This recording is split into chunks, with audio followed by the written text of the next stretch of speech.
हाँ जी, good evening. बातचीत नहीं, बस बस बस बस शांति।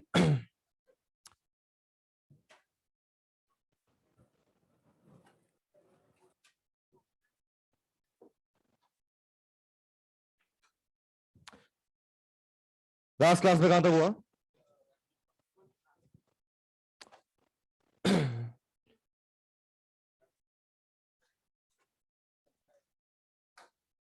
चलिए ठीक है। हाँ, तो लास्ट क्वेश्चन यही था जिसमें आपको ये -b²/4 जो आंसर था, राइट? किसमें? नहीं, ये लास्ट वाला क्वेश्चन होमवर्क में दिया था। ये तो बता दिया ना। ये जो आपके सामने इक्विलिब्रियम पोजीशन है 2a/b⁴ और उस पर पोटेंशियल एनर्जी जो है वो आ गया था -b²/4a, राइट? चलिए ठीक है, तो होमवर्क डिस्कस करते हैं। क्या कह रही है बेटा?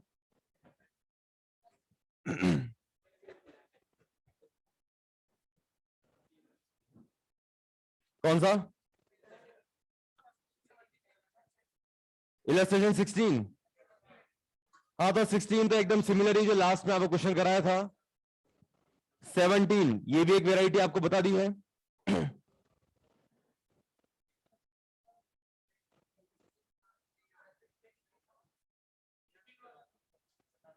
इलस्ट्रेशन 16 नहीं, इसकी लैंग्वेज या डिजाइन से क्यों घबरा रहे हो आप? तो पोटेंशियल एनर्जी का जो फंक्शन है उसको देखो ना।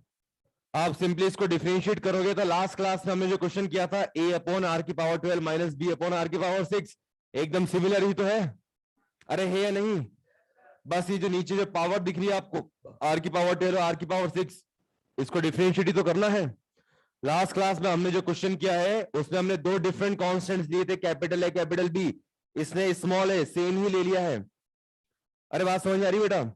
एकदम सेम क्वेश्चन ही है। क्लास नोट्स वाला क्वेश्चन साहब एक बार ठीक से देख लें, ये बन जाएगा। इसके बाद इलस्ट्रेशन 17, ये तो आसानी है। सिंपली डिफरेंशिएट करना है और एफ होता है -du/dx, आप जानते ही हैं। तो इक्विलिब्रियम पोजीशन मिल जाएगा एफ को 0 के इक्वेट करने से। इलस्ट्रेशन 18, आपको लास्ट क्लास में ऐसा क्वेश्चन बताया था जिसमें mechanical energy you minimum, kinetic energy maximum और उस ऑब्जेक्ट का मैक्सिमम स्पीड चारों कैलकुलेट करने थे। तो उसमें सारी वेराइटी कवर कर ली थी। ये एकदम सेम ही क्वेश्चन है। यू दिया है, मैकेनिकल एनर्जी 2 जूल दे दिया, मास दे दिया 1 kg और फाइंड करना मैक्सिमम स्पीड। अब इसको सोचेंगे कैसे? मैक्सिमम स्पीड तब बनेगी जब काइनेटिक एनर्जी क्या होगी? मैक्सिमम। और बेटा काइनेटिक एनर्जी मैक्सिमम तभी बन सकती है जब पोटेंशियल एनर्जी क्या होगी? मिनिमम। बात समझ में आ रही है? तो सबसे पहले तो वो मिनिमम पोटेंशियल एनर्जी फाइंड करनी है। तो क्या गिवन यू को डिफरेंशिएट करके du/dx को 0 पे इक्वेट करेंगे, उससे बेटा ये x की पोजीशन मिलेगी विच विल बी 1। ये अपना मिनिमा बनेगा। इसके बाद एक्सरसाइज 1 क्वेश्चन नंबर चलिए ठीक है, एक्सरसाइज 1 पाए सभी। Question number 42। हाँ, ये क्वेश्चन 42, ये तो कंसेप्चुअल क्वेश्चन है, दिक्कत तो नहीं किसी को। क्वेश्चन आपसे पूछा बेटा नॉट ट्रू, कौन सा गलत है? लेकिन कंजर्वेटिव फोर्स के लिए क्या 1 2 3 सारे ऑप्शन सही हैं? बिल्कुल, क्योंकि फर्स्ट ऑप्शन कह रहा है कि कंजर्वेटिव फोर्स का वर्क पाथ पर डिपेंड नहीं करता, सही बोल रहा है। ऑप्शन 2 कहता है कि ये सिर्फ इनिशियल एंड फाइनल पोजीशन पर डिपेंड करती है पोटेंशियल जी, तो ये भी सही है। थर्ड ने बोला है कि वर्क डन जो है कंप्लीटली रिकवरेबल होता है। बिल्कुल, आपको जो कंपेरेटिव स्टडी बताई थी कंजर्वेटिव नॉन कंजर्वेटिव की, ये सभी पॉइंट्स उसके अंदर लिखे हुए हैं। अरे है या नहीं? बस, तो ये 1 2 3 तीनों ही पॉइंट करेक्ट है। तो गलत कौन सा है? कोई भी नहीं, none of the above. Option 4 will be the answer. Question 43, इसमें भी आपसे कंजर्वेटिव फील्ड के लिए जो इनकरेक्ट स्टेटमेंट है वो पूछा है। तो इनकरेक्ट बेटा option 2, work done depends on path but not on initial final position. गलत बोल रहा है ना? जबकि वर्क डन कंजर्वेटिव में कहां डिपेंड करता है? सिर्फ इनिशियल फाइनल लेवल पे, पाथ पर डिपेंड नहीं करता। अरे आ रही बात समझ में? जो comparative side by side study करी थी अपन ने, तो कंजर्वेटिव फोर्स में पहली लाइन ही ये लिखी थी अपन ने कि वर्क डन पाथ पर डिपेंड नहीं करता, सिर्फ इनिशियल और फाइनल पॉइंट पर ही डिपेंड करता है। इसके बाद क्वेश्चन नंबर 44,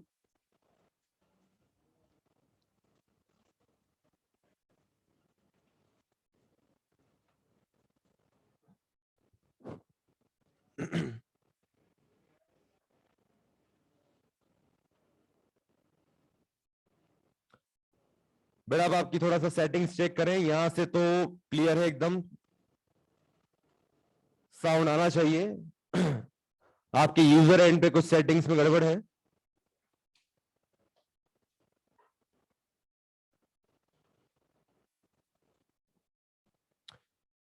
कर्तव्य 42 में क्या डाउट है बेटा?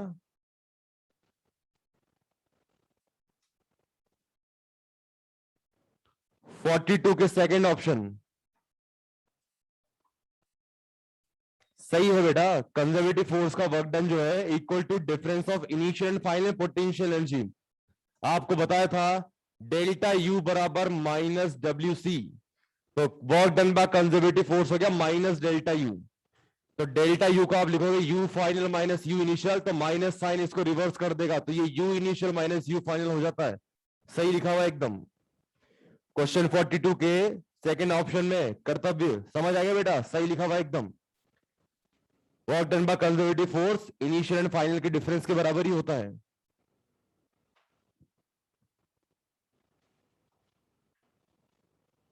ओके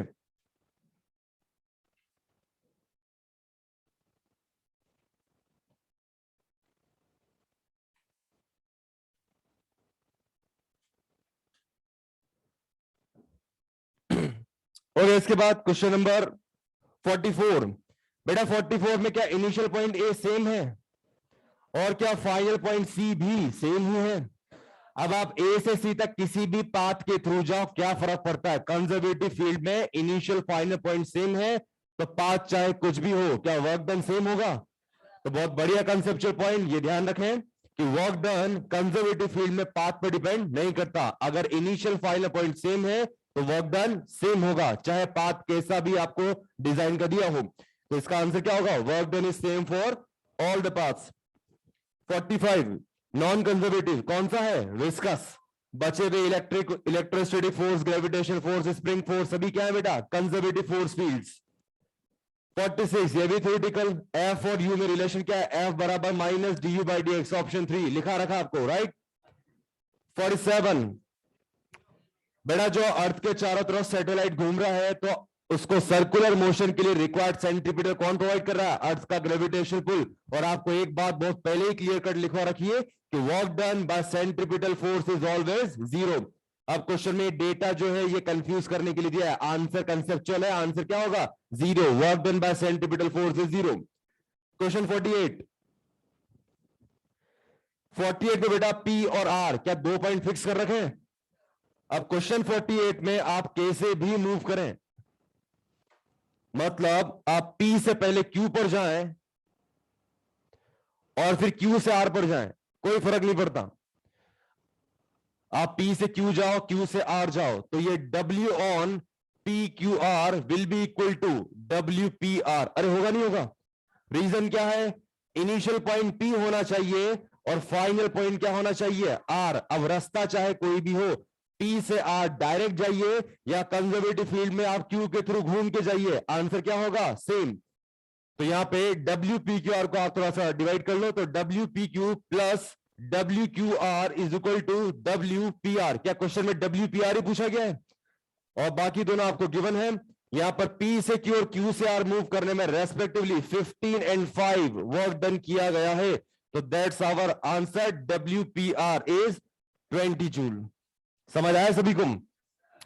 तो ये भी बहुत बड़ा कंसेप्चुअल क्वेश्चन, बस ध्यान रखें कि कंजर्वेटिव में वर्क डन पाथ पर डिपेंड नहीं करता। अगर इनिशियल पॉइंट P है, फाइनल R है, तो आप डायरेक्ट जाओ तब भी इतने वर्क मिलेगा, और अगर आप इससे घूम के जाते Q के थ्रू तो 15 प्लस 5 20, इधर भी डायरेक्ट में भी क्या मिलेगा? 20 जूल वर्क ही करना होगा। नहीं, इनिशियल एंड फाइनल पॉइंट पे पाथ चाहे कुछ भी हो। Question number 49। कोई बात नहीं, नहीं दिया 49 ऑन द स्पॉट चेक करें, बनेगा। इसमें ये 45 डिग्री कोऑर्डिनेट सब बेवकूफ बनाने के लिए दिए हैं।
आज सामने देखें,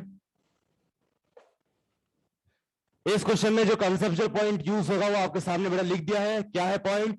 all constant forces are conservative forces. दिमाग में फिट कर लो, पहले भी बता रखा है, जितने भी कांस्टेंट फोर्सेस हैं इस दुनिया में वो सभी क्या है बेटा? कंजर्वेटिव। क्या इस क्वेश्चन में फोर्स 3i के प्लस 4j के कांस्टेंट है? कहीं भी कुछ एक्स वाई जेड नजर आ रहा है क्या? नहीं। तो ये वेरिएबल फोर्स नहीं है, गिवन फोर्स 3i के प्लस 4j के इज अ कांस्टेंट फोर्स, और कांस्टेंट फोर्स कंजर्वेटिव है, वर्क डन पाथ पर डिपेंड नहीं करता। ये एंगल 45 डिग्री कंफ्यूज करने के लिए इंटेंशनली दिया है। अब या तो पाथ 1 पे ओ से पी आप डायरेक्टली जाओ,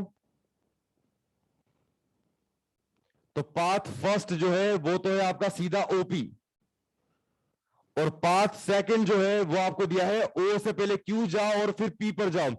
कोई फर्क नहीं पड़ता, यहां पर दोनों ही केसेस में जो वर्क डन होगा वो क्या होगा बेटा? सेम। रीजन क्या है? Initial and final points are same. तो कंजर्वेटिव फोर्स में यही है कि work done doesn't depend on path, और यहां पर इनिशियल फाइनल पॉइंट सेम है, तो वर्क डन क्या होगा बेटा? सेम होगा। क्लियर है सभी को?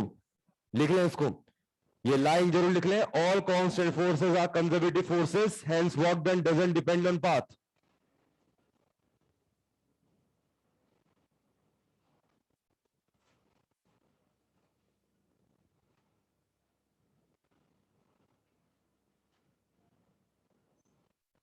तो जब भी कंजर्वेटिव फोर्स दिखे, कांस्टेंट फोर्स दिखे, समझ जाओ work done doesn't depend on path, it only depend on initial and final positions. पहले आपको ये लिखा रखा है वैसे, तो आप ओ से पी डायरेक्ट जाइए या क्यू के थ्रू थोड़ा घूम के जाइए। इनिशियल पॉइंट ओ है, फाइनल पॉइंट पी है, वर्क डन कंजर्वेटिव फोर्स में सेम ही होगा। बहुत बढ़िया कंसेप्चुअल क्वेश्चन है, काफी लोग गलत करते हैं, ध्यान रखें इस चीज का।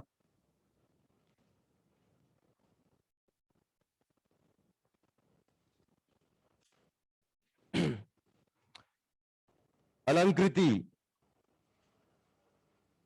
बेटा कांस्टेंट फोर्स ही तो है क्वेश्चन 49 में, 3i के प्लस 4j के, मैग्नीट्यूड निकालो ना 5 न्यूटन। कांस्टेंट फोर्स है, बस कंपोनेंट दे रखे हैं। जब क्वेश्चन में वेरिएबल एक्स वाई जेड कोई और अदर डिपेंडेंट क्वांटिटी हो तो हमें पता चल जाएगा।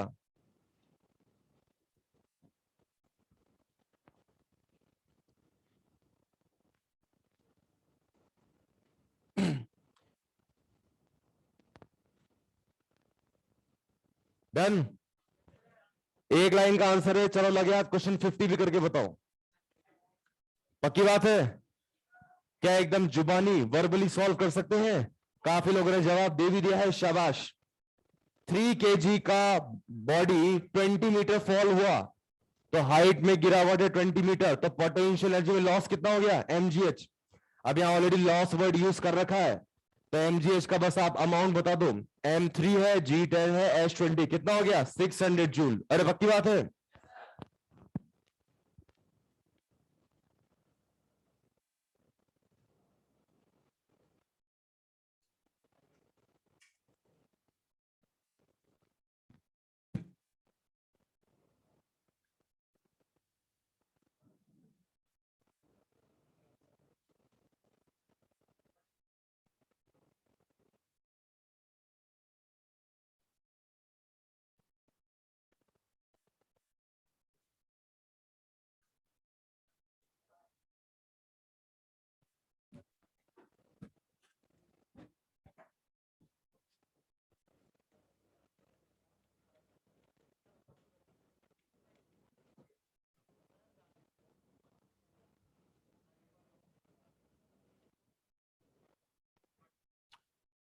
कौन सा?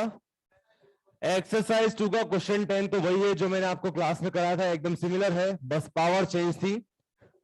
तो एक्सरसाइज 2 का क्वेश्चन 10 आपने बना लिया होगा। ये एकदम सिमिलर वैरायटी है, इलस्ट्रेशन 14 या 15 भी वही था,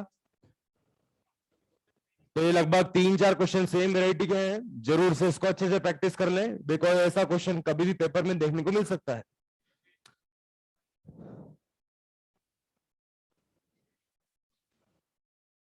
बिल्कुल, अगर फोर्स वेरिएबल है तो कंजर्वेटिव नॉन कंजर्वेटिव अपने को फिर चेक करना होगा।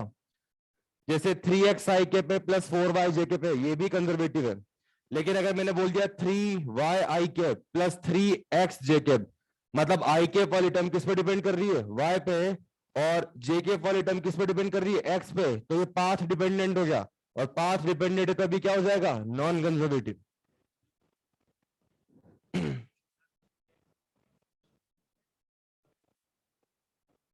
बेटा वेरिएबल है लेकिन कंजर्वेटिव है, वेरिएबल है पर कंजर्वेटिव है। अगर फोर्स का आई के वाला कंपोनेंट में y अपीयर हो रहा है तो वो क्या हो जाएगा, नॉन कंजर्वेटिव। अगर मैं बोलता हूं F3xi के प्लस 4y जे के, कंजर्वेटिव है। अगर मैं बोलता हूं 3yi के प्लस 4x जे के, तो जे कैप में x और आई कैप में y दिख रहा है, मतलब गड़बड़ है, पाथ पर डिपेंडेंसी है।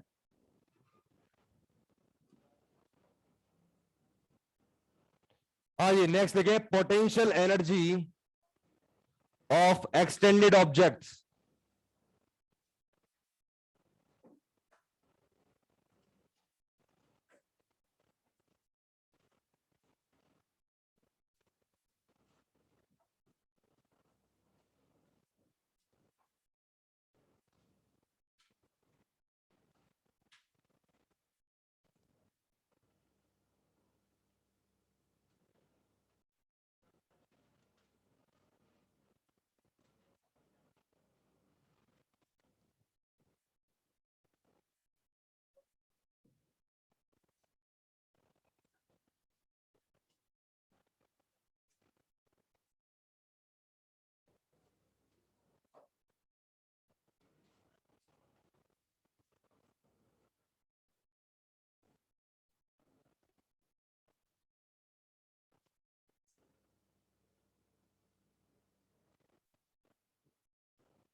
इससे बेटा एक लाइन लिखे, to calculate potential energy of extended object, to calculate potential energy of extended object, to calculate potential energy of extended object,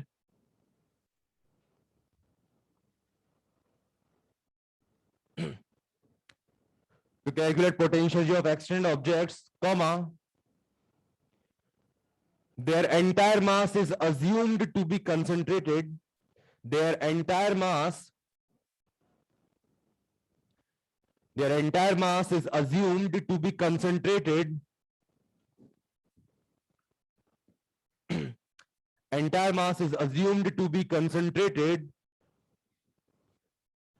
at their geometrical center, at their geometrical center, bracket में लिख ले, means centre of mass.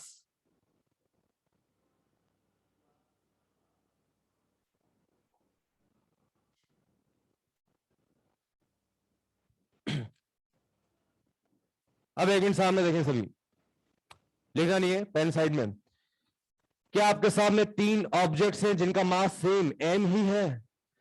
एक तो है point object. Physics के अंदर जब भी हम बेटा किसी भी ऑब्जेक्ट को स्टडी करते हैं तो हमारा सबसे पसंदीदा काम होता है उसको as a point object treat करो। क्यों? क्योंकि एक पॉइंट ऑब्जेक्ट की तरह ट्रीट करने पर उसकी मोशन को स्टडी करना क्या हो जाता है, इजी पड़ता है। तो ये तो बेटा m मास का पॉइंट ऑब्जेक्ट ग्राउंड से h हाइट पर पोटेंशियल जी, अगर हम ग्राउंड को रेफरेंस यूज कर लेते हैं तो इस पॉइंट मास m का पोटेंशियल एनर्जी h हाइट पर कितना हो गया, mgh। कितना हो गया बेटा? अगर आपके सामने m मास की बड़ी सी फुटबॉल है तो क्या इस फुटबॉल का मास इसके सेंटर पर अज्यूम कर सकते हैं? तो इसका m मास इसके ज्योमेट्रिकल सेंटर यानी सेंटर ऑफ मास पर अज्यूम कर लिया, तो इसका भी पोटेंशियल एनर्जी कितना हो जाएगा, mgh। ये आपके सामने एक रैंडम शेप एंड साइज का ऑब्जेक्ट है, मास इसका भी m ही है, लेकिन अभी इसका जो हमने सेंटर ऑफ मास लिया है इसका भी बेटा ग्राउंड से हाइट h है, तो इसका भी पोटेंशियल एनर्जी कितना हो जाएगा, mgh। मास तीनों का सेम है, डिजाइन सबकी अलग अलग, और सबके ज्योमेट्रिकल सेंटर यानी सेंटर ऑफ मास का जो हाइट है वो ग्राउंड से h ही है, तो पोटेंशियल एनर्जी फिलहाल तीनों का क्या होगा, सेम ही होगा। हवा लग रही है सभी को? इसका एक बहुत बढ़िया सा अपन यहाँ पे एग्जाम्पल लेते हैं। मान लीजिए ये आपके सामने एक यूनिफॉर्म रॉड, रॉड एक 1D ऑब्जेक्ट है, ये ध्यान रखें। रॉड क्या है बेटा? 1D ऑब्जेक्ट, मतलब इसकी लेंथ के सामने इसकी जो विड्थ है वो नेग्लिजिबल कर देते हैं। आप इस पेन से लिख रहे हो, क्या उसके लेंथ के कंपैरिजन में उसकी हाइट और उसकी विड्थ क्या नेग्लेक्ट कर सकते हैं? कर सकते हैं ना। ट्यूबलाइट क्या लेंथ बहुत ज्यादा है? उसकी लेंथ के कंपैरिजन में उसकी हाइट और उसका डायमीटर यानी विड्थ क्या इग्नोर कर सकते हैं? तो ये जो मतलब लेंथ वाइज जो लंबे लंबे ऑब्जेक्ट्स हैं, लंबे पाइप्स हैं, ये अपना पेन हो गया, ट्यूबलाइट्स है, रॉड है, ये 1D ऑब्जेक्ट्स हैं। इनका लेंथ के कंपैरिजन में इनकी मोटाई और चौड़ाई, उनकी जो विड्थ है और जो हाइट है वो इग्नोर कर सकते हैं। तो वैसे ही अपने पास बेटा एक ये यूनिफॉर्म रॉड है। इस यूनिफॉर्म रॉड का मास m है और इसकी जो लेंथ है वो है कैपिटल L। और अभी क्वेश्चन ये है कि आपको बता रहे हैं कि इसका अभी फिलहाल ग्राउंड को रेफरेंस अज्यूम करें तो पोटेंशियल एनर्जी कितना होगा। कंसेप्ट अभी अभी बताया है, काफी लोग सही जवाब दे रहे हैं। mgl/2 अभी अभी मैंने सिखाया कि यहां पर पूरे के पूरे मास को कहां कंसेंट्रेटेड अज्यूम कर लेंगे, उसके मिड पॉइंट पे, सेंटर ऑफ मास पे, ज्योमेट्रिकल सेंटर पे। यूनिफॉर्म रॉड आने वाले चैप्टर सेंटर ऑफ मास में आपको with integration, with full process ये बताया जाएगा कि अगर अपने पास इस तरह से एक यूनिफॉर्म रॉड है तो इसका सेंटर ऑफ मास होता है इसके मिड पॉइंट पे। कहां पे होता है बेटा? तो अभी रॉड अपने को दिए m मास की, लेकिन वो पूरा का पूरा मास है कहां पर कंसंट्रेटेड मान सकते हैं? मिड पॉइंट पे। और मिड पॉइंट का ग्राउंड से हाइट कितना है? L/2। तो अभी इस सिनारियो में potential energy U is equal to कितना बताया जाएगा? mgh, और वो h कितना है बेटा? L/2। तो फिलहाल इस रॉड का पोटेंशियल एनर्जी आप कितना बताएंगे? mgl/2। पक्की बात है? करें, नोट करें इसको।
अगला क्वेश्चन बेटा बोर्ड पे आपके सामने लिख दिया है।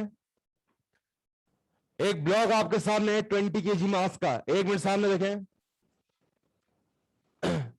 सुन लो, 1 मिनट टाइम देंगे आपको सॉल्व करने का, सुने सिर्फ। बेटा आपके सामने ब्लॉक है, ये फिलहाल इस तरह से रखा हुआ है, एकदम सेम 20 kg मास का। इसकी लेंथ कितनी है? 20 सेंटीमीटर।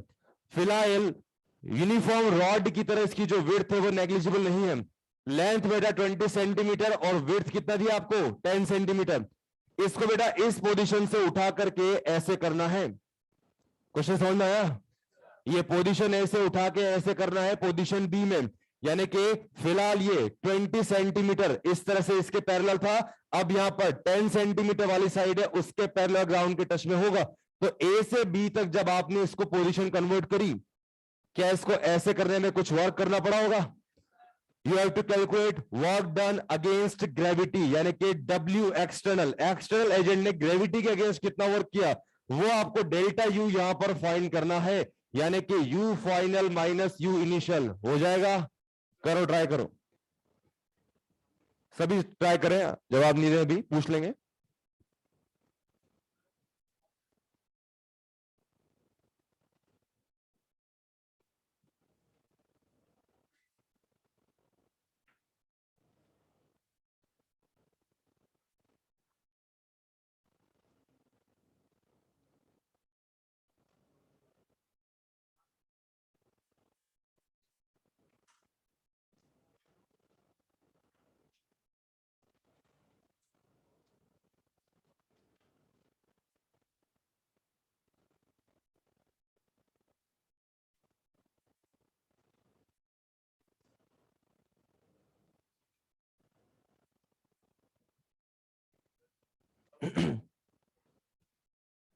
थोड़ा यूनिट कन्वर्जन का ध्यान दें, सभी गलती कर रहे हैं शायद काफी लोग। ये सेंटीमीटर में दिए साइड 10 एंड 20 सेंटीमीटर, इसको 100 से डिवाइड करना होगा।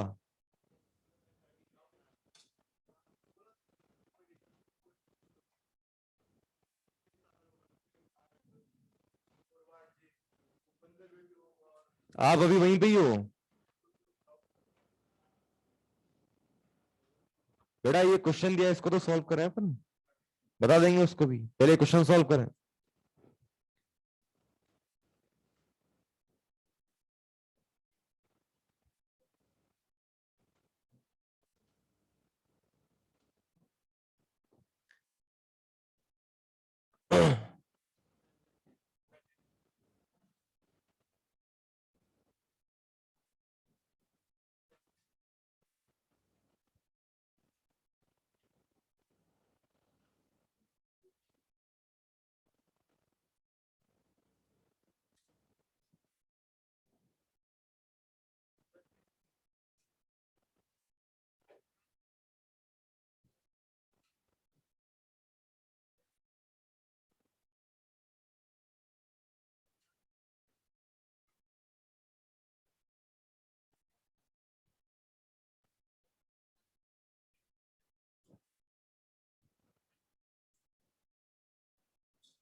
तो बेटा इसका आंसर आएगा 10 जूल।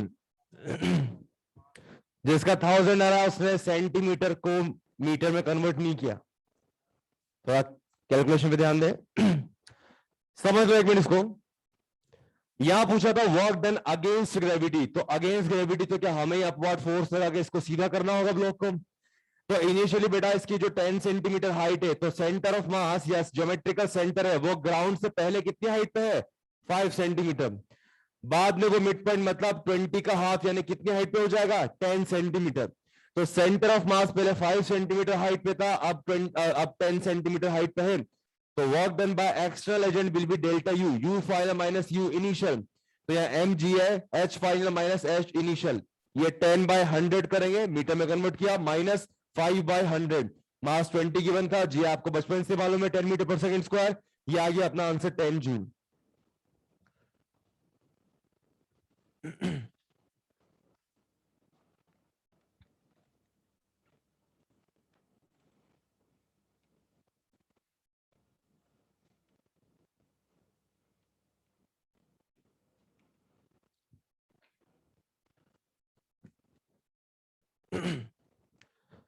हाँ, ये अगला क्वेश्चन लिखेंगे। अ क्यूबिकल वेसल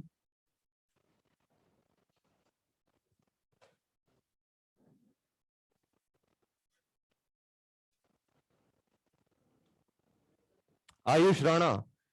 नहीं बेटा, वर्क डन बाय ग्रेविटी पूछते तो नेगेटिव होता।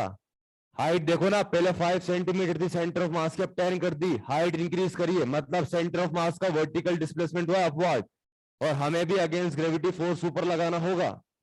वर्क डन बाय ग्रेविटी पूछता तो -10 जूल बोलते हैं।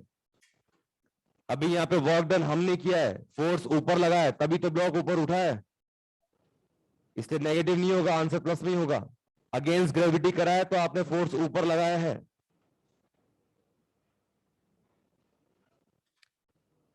बार बार सिलेबस नहीं पूछे, बता देंगे।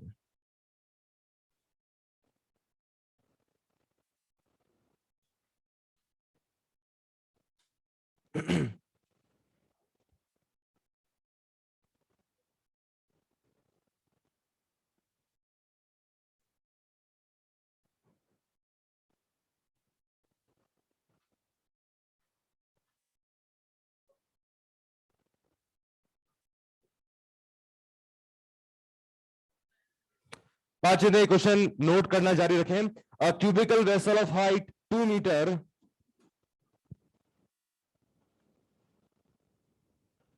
a cubical vessel of height 2 meter is full of water. A cubical vessel of height 2 meter is full of water. Cube का वॉल्यूम मालूम है सभी को, क्या होता है? ए क्यूब। तो 2 का क्यूब मतलब कितना हो जाएगा? 8 मीटर क्यूब। इसको अभी वाटर से फिल करने वाले, वाटर का डेंसिटी मालूम है? बिकॉज इस क्वेश्चन में आपको मास नहीं दिया जाएगा, डेंसिटी इंटू वॉल्यूम करके खुद से कैलकुलेट करना होगा। वाटर का डेंसिटी होता है 1000 किलोग्राम पर मीटर क्यूब। किसी को नहीं पता, ऊपर लिख लो कहीं पेपर पे, density of water is 1000 kg पर मीटर क्यूब। क्वेश्चन फिर से बोलता हूं, a cubical vessel of height 2 metre is full of water, full stop. Find work done against gravity, find work done against gravity in taking water out from vessel. Find work done against gravity in taking water out from vessel. In taking water out from vessel. एक minute सामने देखें सभी, ये container imagine हो रहा है क्या? ये वाटर से फुली फिल्ड है, इससे पानी उठा के ऐसे ही तो निकालोगे? फोर्स कहां लगाना पड़ रहा है? मतलब यहां पे ग्रेविटी के अगेंस्ट वर्क कर रहे हो, वर्क डन बाय ग्रेविटी नहीं पूछा। तो वर्क डन बाय ग्रेविटी पूछता तब तो आंसर किस में आता? माइनस में। अभी हम फोर्स ऊपर लगा रहे हैं, तो work done by gravity, work done against gravity by us, ये क्या आएगा? पॉजिटिव। mgh सॉल्व कर सकते हैं। h क्या लोगे? नहीं, सेंटर ऑफ मास कॉन्सेप्ट लगाओ, 2 मीटर नहीं लेना h, मिड पॉइंट करो, करो सॉल्व करो।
मन है बेटा सभी से? तो work done against gravity by us, ऊपर पुल करोगे तो यहां पर कितना होगा आंसर? अब सेंटर ऑफ मास कॉन्सेप्ट से आपने पूरा का पूरा लिक्विड कहां पे अज्यूम कर लिया? मिड पॉइंट पे। तो answer will be M G H, H मतलब A/2। मास हो जाएगा बेटा density into volume, density 1000 kg पर मीटर क्यूब, वॉल्यूम है 2 का क्यूब मतलब 8, तो 8000 kg तो सिर्फ मास हो गया। G10 से मल्टीप्लाई करा और ये A/2, 2/2 कट के हो गया 1, जो answer will B 80,000 joule. Clear है सभी को? ओके, अगला क्वेश्चन लिखेंगे।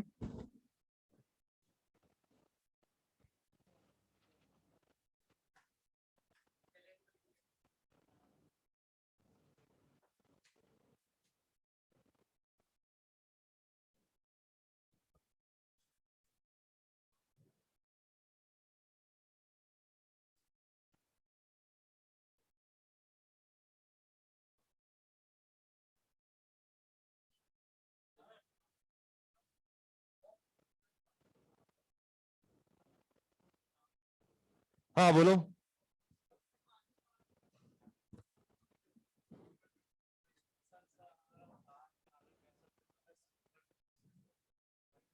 हाँ तो आपको mg के अगेंस्ट ऊपर ही तो फोर्स लगाना है। हाँ तो आपको तो फोर्स ऊपर ही लगाना पड़ा ना ग्रेविटी के अगेंस्ट, तो आपका वर्क डन तो पॉजिटिव ही होगा। अरे बस, कोई एक जना बोला हाथ ऊपर करके। हाँ खड़े हो। हाँ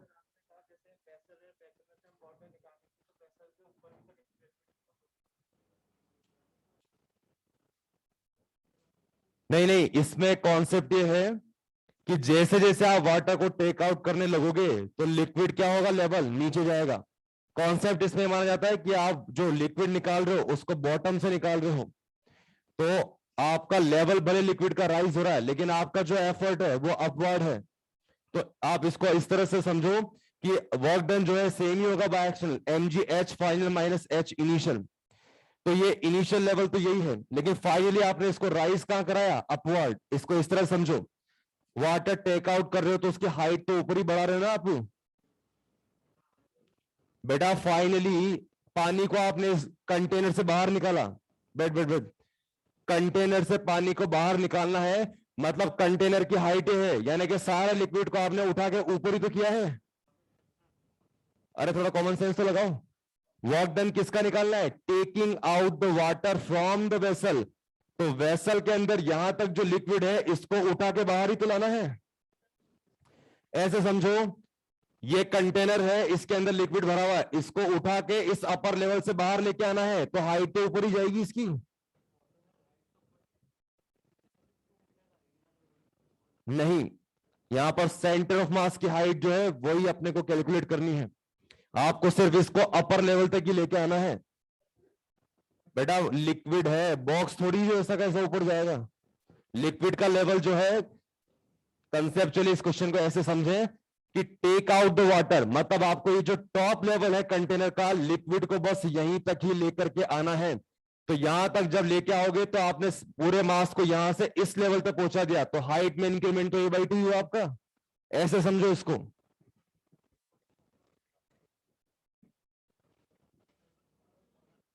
हाँ बेटा, वर्क डन पूछा है इसीलिए ऐसा करेंगे। अगला क्वेश्चन लिखे सभी। A man pools a bucket full of water.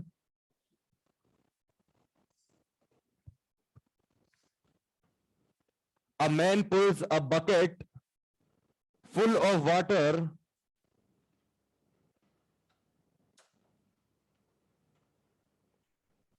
a man pulls a bucket full of water from small h meter deep well, from small h meter deep well।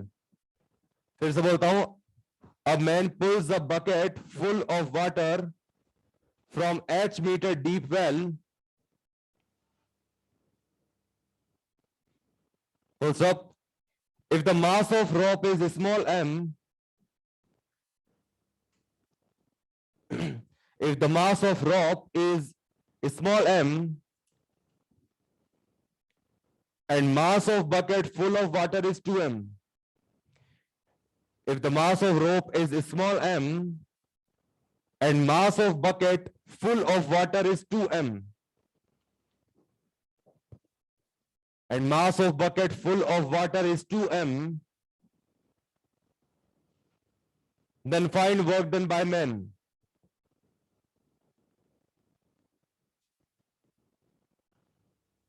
Then find work done by men.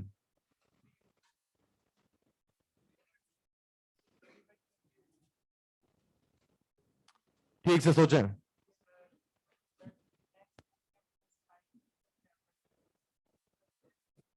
Answer ही बताएं, बाकी को भी सोचने दें.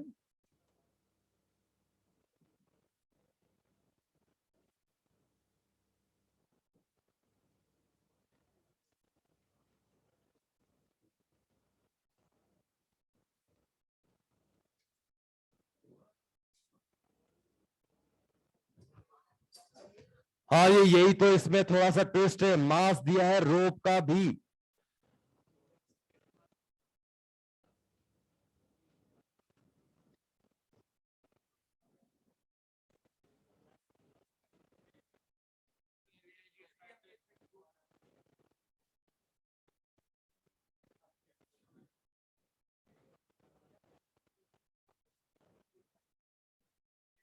चलो एक hint देता हूं.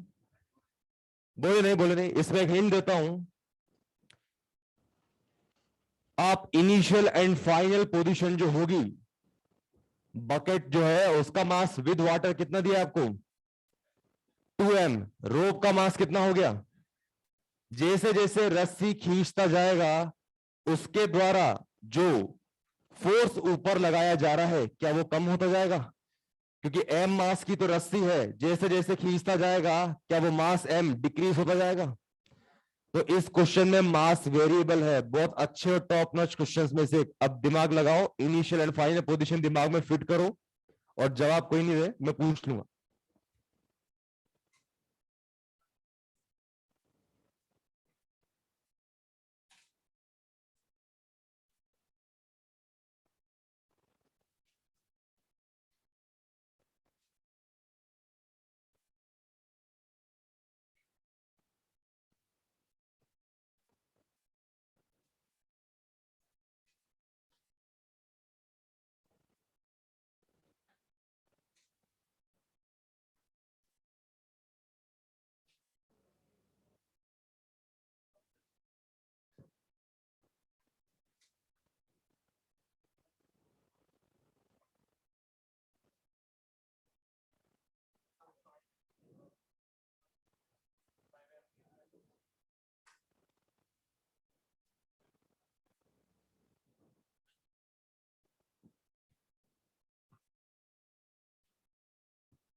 चलिए ठीक है. इस तरह क्वेश्चंस को करने का बहुत ही आसान तरीका, इसमें हम यूज करते हैं एवरेज मास कॉन्सेप्ट. क्या यूज करेंगे?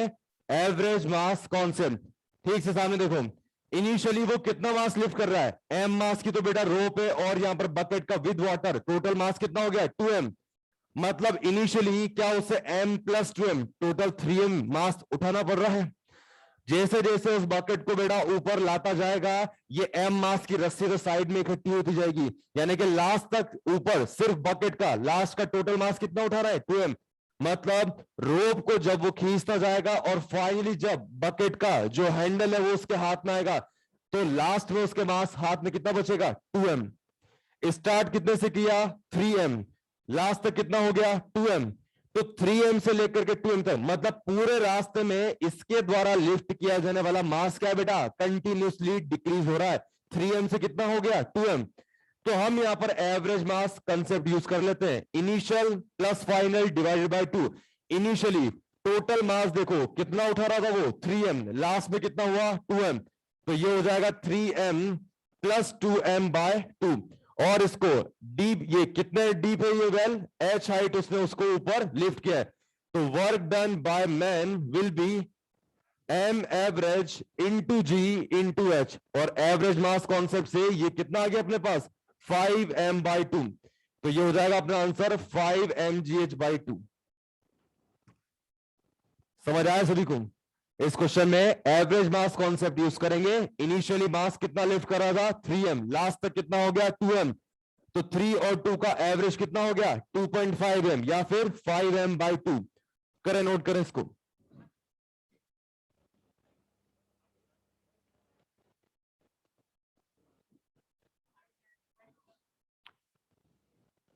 हाइट तो बेटा उतनी लेंगे ना, डिस्प्लेसमेंट तो उतना ही हुआ मास का।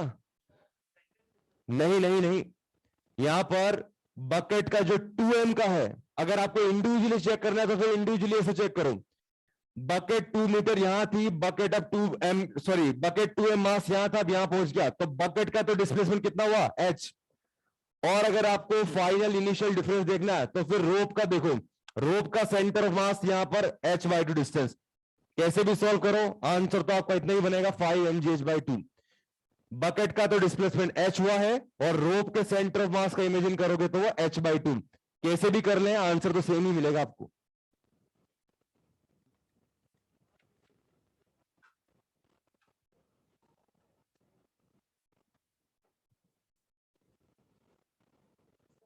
बिल्कुल यही बताया मैंने, सही है।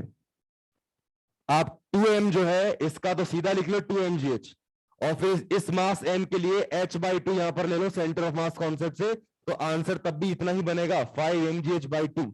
इससे अच्छा है अपन सीधा इनिशियल और फाइनल का एवरेज ले लें, वो ज्यादा कन्वीनियंट मेथड है।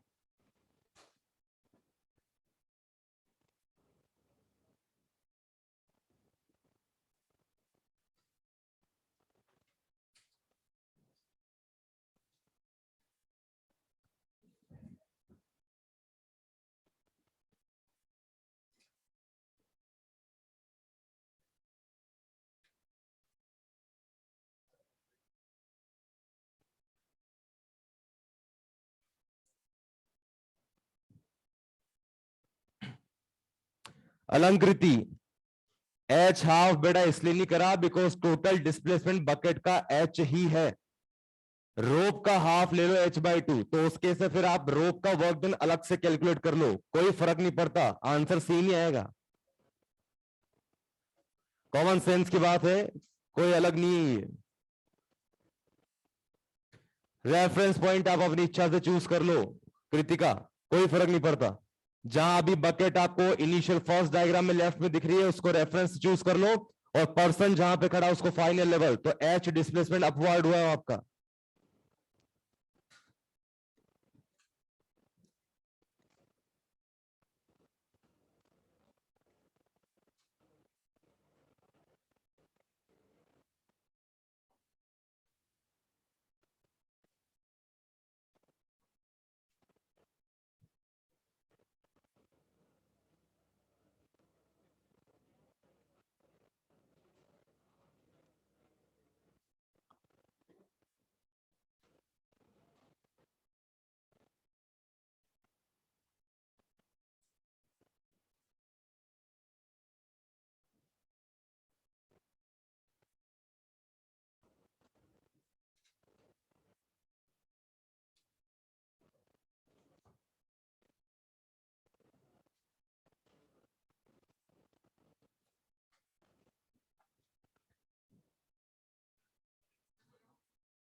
चलिए ठीक है, सामने देखें अभी बहुत important potential energy curve UX graph, और इसमें चेक करेंगे इक्विलिब्रियम।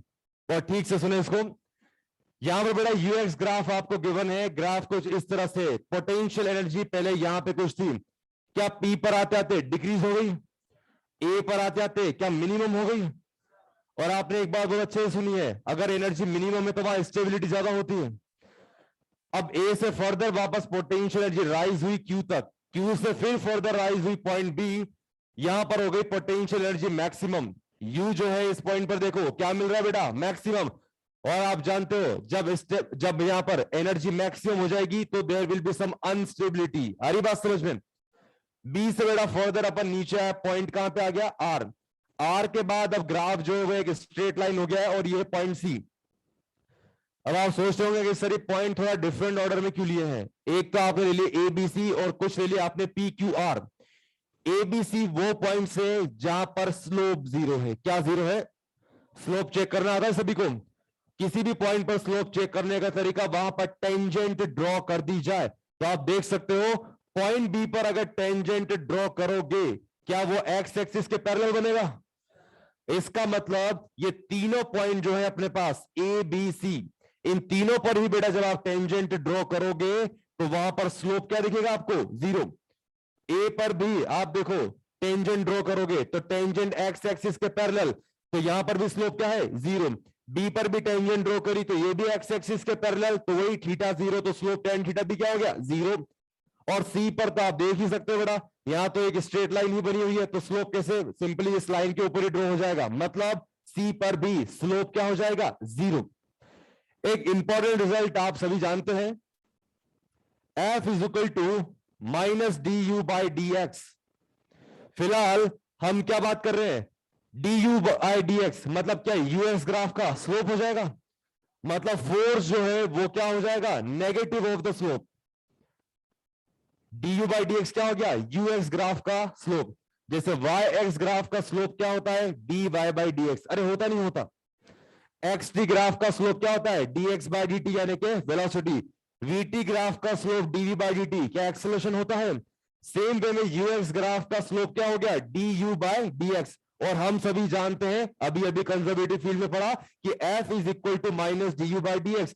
मतलब फोर्स जो है वो जो भी आपका स्लोप है उसका रिवर्स हो जाएगा, बिकॉज आगे क्या लगा हुआ है, नेगेटिव साइन। अब ठीक से देखें, ए बी सी पर तो स्लोप क्या हो गया बेटा, जीरो। और स्लोप जीरो तो मतलब फोर्स भी ऑटोमेटिकली क्या हो गया, जीरो। तो इन तीनों पॉइंट ए बी सी के लिए हम बोल देंगे स्लोप क्या है बेटा, जीरो। और ऑब्वियसली फोर्स भी क्या हो गया, जीरो। और एक बात आप सभी जानते हो, जहां भी फोर्स जीरो है उनको हम बोलते हैं इक्विलिब्रियम पोजीशन। क्या बोलते हैं बेटा। तो ए बी सी को थोड़ा और अभी डिटेल में डिस्कस करेंगे। यहां पर स्लोप जीरो मतलब फोर्स जीरो है, तो ये तीन ए बी सी तो हो गई हमारी इक्विलिब्रियम पोजीशन। अब बची हुई जो पोजीशन से P Q are, one by one इनको भी डिस्कस करते हैं। सबसे पहले पॉइंट पी पर देखो, क्या पी पर टेंजेंट ड्रॉ करना आता है सबको। पी पर बेटा जो आप टेंजेंट इस तरह से ड्रॉ करोगे, इसका एक्स एक्सिस के साथ बनने वाला क्या ये थीटा ऑब्ट्यूज है। थीटा ऑब्ट्यूज होने का मतलब वहां पर स्लोप क्या हो जाएगा, tan theta negative. Theta obtuse होने का मतलब स्लोप क्या हो जाएगा, और स्लोप अगर नेगेटिव तो नेगेटिव नेगेटिव मिलके फोर्स फिर से क्या बनेगा, पॉजिटिव। मतलब एकदम उल्टा साइन बनेगा। तो पी पर बेटा स्लोप जो है वो क्या बनेगा, नेगेटिव, तो फोर्स क्या हो जाएगा यहाँ पे, पॉजिटिव। क्या सेम वे में पॉइंट क्यू का डिस्कशन कर सकते हैं। क्यू पर बेटा टेंजेंट क्या इसी प्रकार से ड्रॉ की जाएगी। इसका फिर से एक्स एक्सिस की पैरेलल लाइन से एंगल थीटा चेक करो, क्या बन रहा है, एक्यूट। और थीटा एक्यूट होने का मतलब slope tan theta will be positive. तो क्यू पर हम बोल सकते हैं स्लोप तो क्या बनेगा, पॉजिटिव। लेकिन स्लोप पॉजिटिव है तो फोर्स इस माइनस साइन की वजह से क्या बन जाएगा, नेगेटिव। अरे पक्की बात है। फिर से बेटा एक पॉइंट आर है, इसको भी चेक कर लेते हैं। आर पर बेटा फिर से आप स्लोप बनाओगे तो वो स्लोप कुछ इसी तरह से बनेगा। क्या एक बार फिर से ये एंगल थीटा ऑब्ट्यूज है, थीटा ऑब्ट्यूज, तो स्लोप टेन थीटा क्या हो जाएगा, नेगेटिव। और ये नेगेटिव नेगेटिव मिलके फोर्स फिर से क्या हो जाएगा, पॉजिटिव। तो आर पर भी आप लिख सकते हैं कि स्लोप तो negative but force will be positive. क्या आगे से इस यूएक्स ग्राफ की मदद से हम इक्विलिब्रियम पॉइंट्स और कहां कहां पर फोर्स या स्लोप नेगेटिव या पॉजिटिव है, क्या वो चेक कर सकेंगे, कर पाएंगे नहीं कर पाएंगे। अब इंडिविजुअली हम यहां पर देखते हैं कि कहां पर किस टाइप का इक्विलिब्रियम बनेगा। सबसे पहले बात करते हैं एबीसी में से पॉइंट ए की, स्टेबल इक्विलिब्रियम।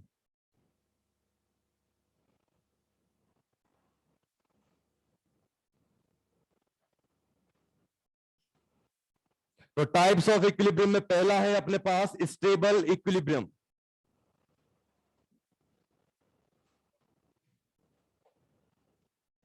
लिखे नहीं सुने। अब जैसा कि आप देख सकते हैं कि जब भी आपको इस तरह से कुछ यू शेप डिजाइन दिख रही है तो पॉइंट ए जो है यहां पर क्या आपको पोटेंशियल एनर्जी इस पूरे ग्राफ में फिलहाल क्या मिनिमम दिख रही है? तो एक तो पॉइंट ये होगा कि स्टेबल इक्विलिब्रियम को पहचानने का तरीका कि वहां पर यू जो है वो क्या मिलेगी आपको? मिनिमम। दूसरा du बाई डी एक्स यानी यू का डिफरेंशिएशन करने पर क्या मिलने वाला है? जीरो, क्योंकि इक्विलिब्रियम पर फोर्स क्या होता है बेटा? जीरो। फोर्स जीरो होने का मतलब स्लोप यानी कि अगर ये माइनस साइन हटा भी दे तो du बाई डी एक्स क्या होना चाहिए बेटा? जीरो। और आपको मैक्सिमा मिनिमा से एक और शर्त याद होगी, d2u by D X to क्या होना चाहिए? पॉजिटिव। याद है नहीं याद है? ये मिनिमा की शर्त होती थी, first derivative equal to zero and second derivative मतलब d2u by D X two should be equal to a plus sign, कुछ भी पॉजिटिव वैल्यू मिलनी चाहिए। क्या इसी का जस्ट उल्टा अनस्टेबल में होता था? तो अनस्टेबल इक्विलिब्रियम की जब हम बात करेंगे तो वहां पर हम क्या बोलेंगे कि U जो है वो क्या हो जाएगा? मैक्सिमम। फिलहाल इस ग्राफ से देख लो, क्या पॉइंट बी पर फिलहाल पोटेंशियल एनर्जी मैक्सिमम मिल रही है? मिल रही नहीं मिल रही है? तो U हो जाएगा मैक्सिमम, लेकिन वहां पर भी स्लोप यानी कि फोर्स तो फिर से क्या है बेटा? जीरो ही है। दूसरा d2u by D X two जो सेकेंड डेरिवेटिव है वो क्या होना चाहिए? नेगेटिव। ये मैक्सिमा मिनिमा कॉन्सेप्ट बेसिक में से आपको पता है कि डबल डेरिवेटिव अगर पॉजिटिव तो मिनिमा उल्टा होता है, प्लस में तो मिनिमा और डबल डेरिवेटिव नेगेटिव में क्या होता है? मैक्सिमा। इसी के साथ एक थर्ड पॉइंट भी है न्यूट्रल इक्विलिब्रियम जो पॉइंट सी पर बन रहा है फिलहाल। तो न्यूट्रल इक्विलिब्रियम में ठीक से देखो, क्या लाइन कांस्टेंट हो गई है? न्यूट्रल इक्विलिब्रियम यहां तक ग्राफ बेटा डिक्रीज हुआ बी से आने के बाद, यहां से अब ग्राफ देखो स्ट्रेट लाइन हो चुका है, मतलब पोटेंशियल एनर्जी जो है वो क्या हो चुकी है? कांस्टेंट। और यू अगर कांस्टेंट है तो बेटा कांस्टेंट का तो डिफरेंशिएशन वैसे भी क्या होगा? जीरो। और उसका डबल डेरिवेटिव कर लोगे तो वो फिर से क्या मिलेगा? जीरो ही मिलेगा। ये होती है न्यूट्रल इक्विलिब्रियम की शर्त, कंडीशन कि डबल डेरिवेटिव भी जीरो और फर्स्ट डेरिवेटिव मतलब फोर्स भी क्या बनेगा? जीरो। अब इसको ग्राफ का वो जो पर्टिकुलर सेक्शन है उसी को ही वापस से यहां पर रीड्रॉ करता हूं। तो ये है बेटा अपना पॉइंट ए।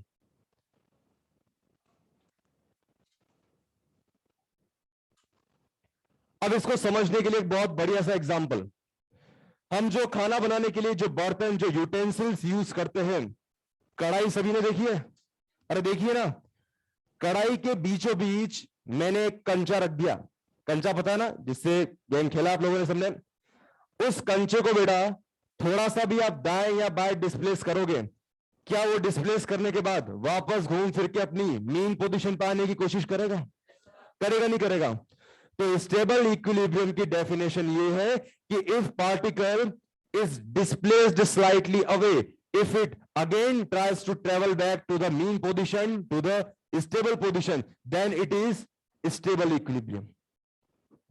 अब इसी यू शेप का जो कड़ा है अपना, उस कड़ाई जिसमें आप खाना बनाते हो उसका उल्टा कर देते हैं तो वो ऊपर पॉइंट बी का जो ग्राफ है डिजाइन बेटा कुछ इस तरह से बन जाएगी।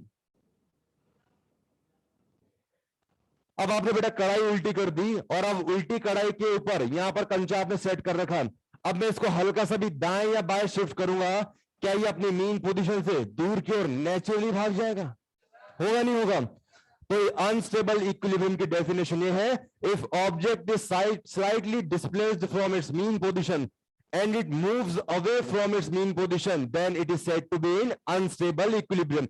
मतलब ये इस मीन पोजीशन से कहां ट्रेवल करेगा? दाएं बाएं, इसकी दूर की ओर ट्रेवल करने की टेंडेंसी होगी।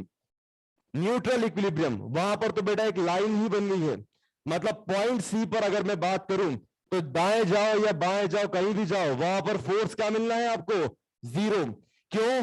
क्योंकि u कांस्टेंट है तो du बाई डी एक्स क्या हो गया 0, और du बाई डी एक्स क्या है इसका फोर्स का नेगेटिव, तो 0 में अगर माइनस साइन लगाओ तो भी 0 ही बनेगा।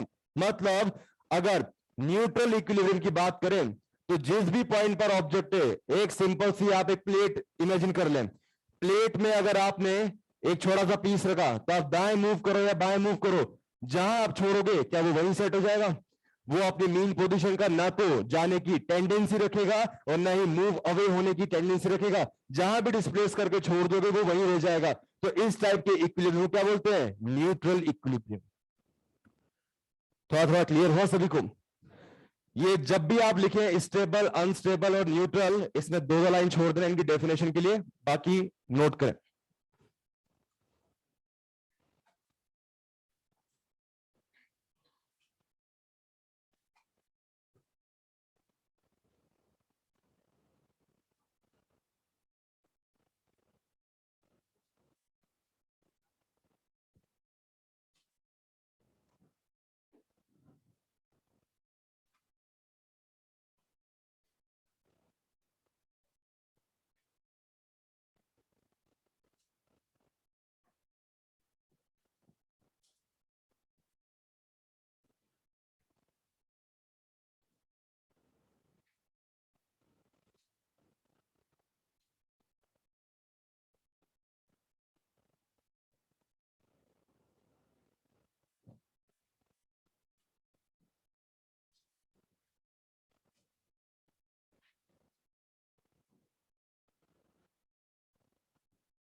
फिर से बताऊं, फिर से सुन लो।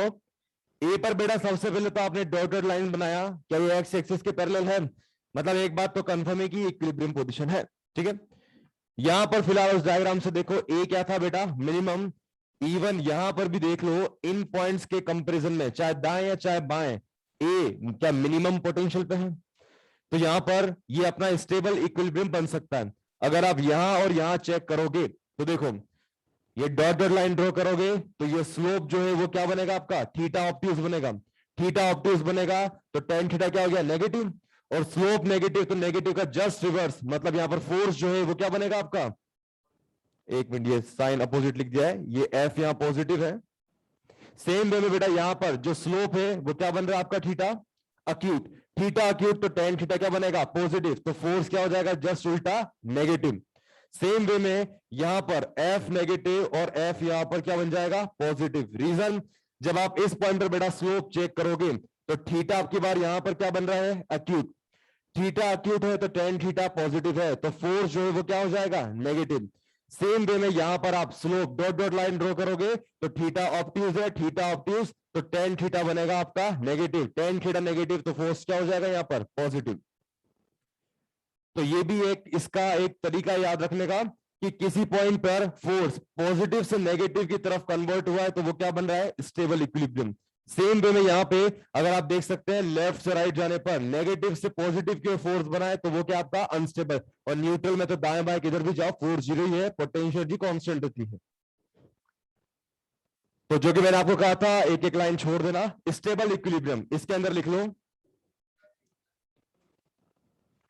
बस वो जो लाइन नोट करानी है स्पेस छोड़ के उसको लिख लो।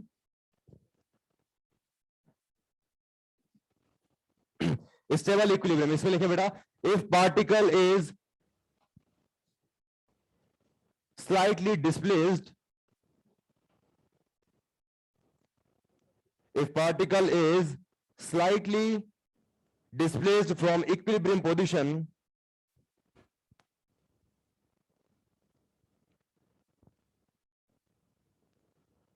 if particle is slightly displaced from equilibrium position and it tends to move back, and it tends to move back towards equilibrium,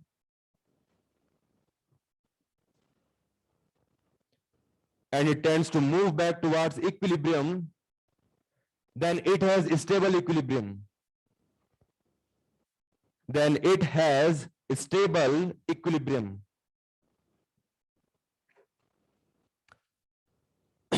unstable equilibrium के अंदर लिखें, अनस्टेबल में लिखें if particle is slightly displaced,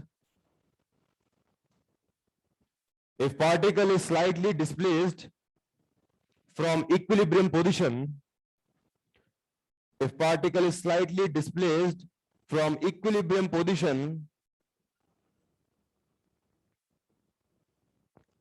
if particle is slightly displaced from equilibrium position and it tends to move away, and it tends to move away from equilibrium position, and it tends to move away from equilibrium position, move away from equilibrium position, comma, then it has unstable equilibrium. Then it has unstable equilibrium. Neutral में लिख लें, part 3 neutral equilibrium में लिख लें बेटा, if particle is slightly displaced from equilibrium position, if particle is slightly displaced from equilibrium position, if particle is slightly displaced from equilibrium position and no force acts on it,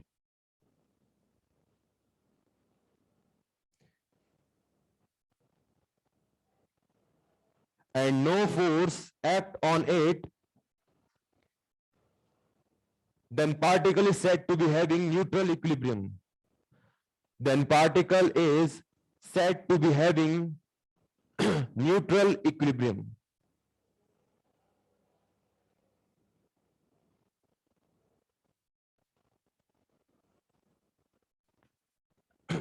Then particle is said to be having neutral equilibrium. ये left वाला तो बना लिया होगा,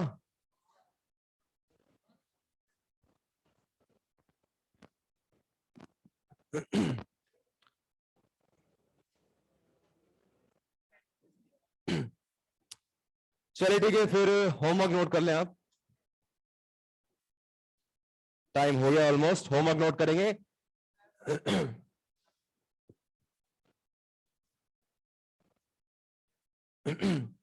illustration 19 बहुत अच्छे homework note करें। Illustration 19 begin box 3 question number 1 and 3 conceptual question से मैच द कॉलम है। बिगिन बॉक्स 3 का question number 1 and question number 3, उसके बाद आप करेंगे एक्सरसाइज 1 में क्वेश्चन नंबर 51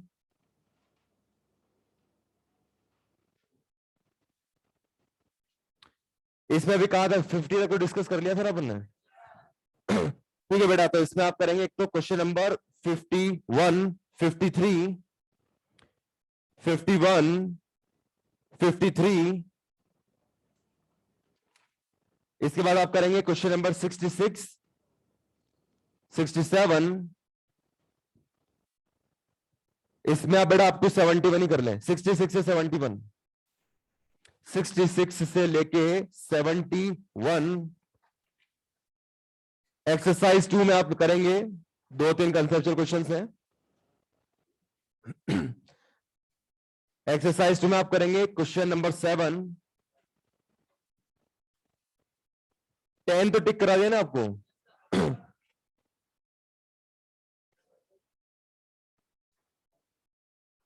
ठीक है, फिलहाल क्वेश्चन 7। चलिए मिलते हैं नेक्स्ट क्लास में। Thank you.